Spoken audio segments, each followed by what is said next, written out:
all agree this year has been difficult for everyone between a global pandemic and repeated instances of police brutality. It can be hard to stay positive. Yeah, the level of fear and anger felt by many Americans right now can be hard to manage. That's why BNC is consulting the experts.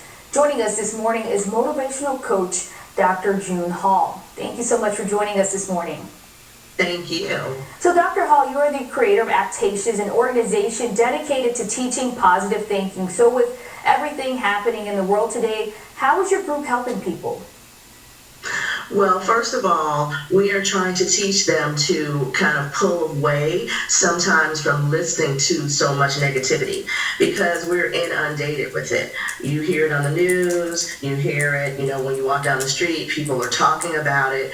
And so one thing that we tell them to do is to replace that negative with something positive periodically, which can be as simple as sitting down with your family. It can also be a fun activity. Your spouse and yourself and your kids can write down something else they'd like to talk about. So if your husband is interested in sports, but you're interested in makeup, that could make for interesting conversation and for laughter, and laughter helps heal the soul. So that's one of the treatments that we impose on them to use. Well, September is National Suicide Prevention Month. So with reports of suicidal thoughts on the rise during this time, what advice do you have for people who are having these negative thoughts and emotions? Well, one thing is that we tell people to always listen if someone says that they are thinking about suicide. Some people take it for granted, it's just a conversation.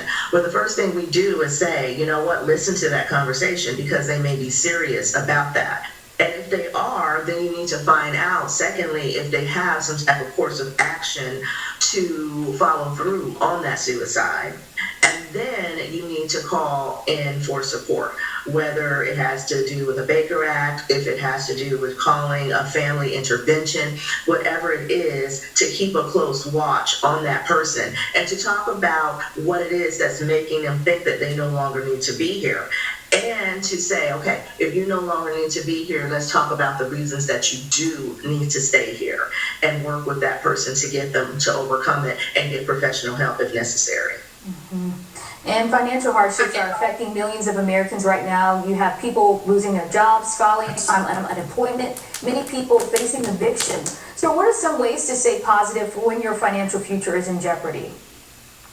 Actually, the Actations Network does have financial coaches that work with them on an individual basis. But some of the things that we do tell them is that first look at what are the assets that you already have. And some people don't realize that they do have an asset, whether it be a car, even if that car still, has payments on it, whether it be something in the home that they can use, whether it's friends or relatives that they can stay with. So they need to look at their current resources to determine where they can move forward before they go into this state where, oh my God, I have nothing.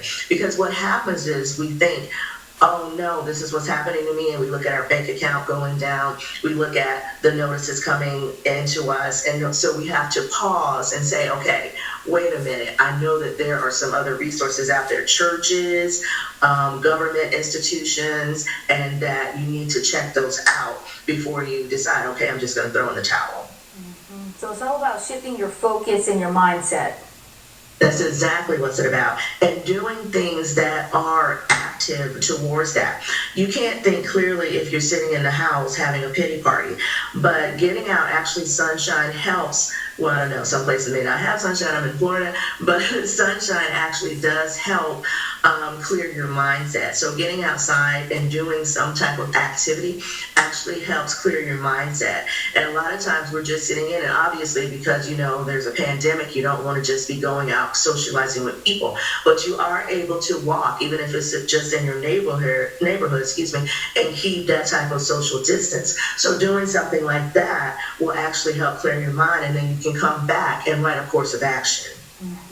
And lastly, we know November is right around the corner. What advice would you give to someone who is stressing about the upcoming election and all the headlines surrounding the presidential candidates? Oh my goodness, that is like a source of contention. Unfortunately, some people are losing friendships over that. So the first thing that I will tell you is that you can have your own opinion. Your friends can have your own opinion. You don't have to agree with their opinion. You can have just a conversation. And if you feel so strongly inclined about it, you can also go and do some volunteering. I have a friend, she travels the country and the world actually to do motivational speaking, just like I do. But she has taken pause because she's concerned about the election and decided to work for the supervisor of elections temporarily, and they have a lot of temporary positions. So do something towards it rather than just sitting around having anguish over it. A lot of great advice. Thank you so much for joining us, Dr. Hall. Thank you.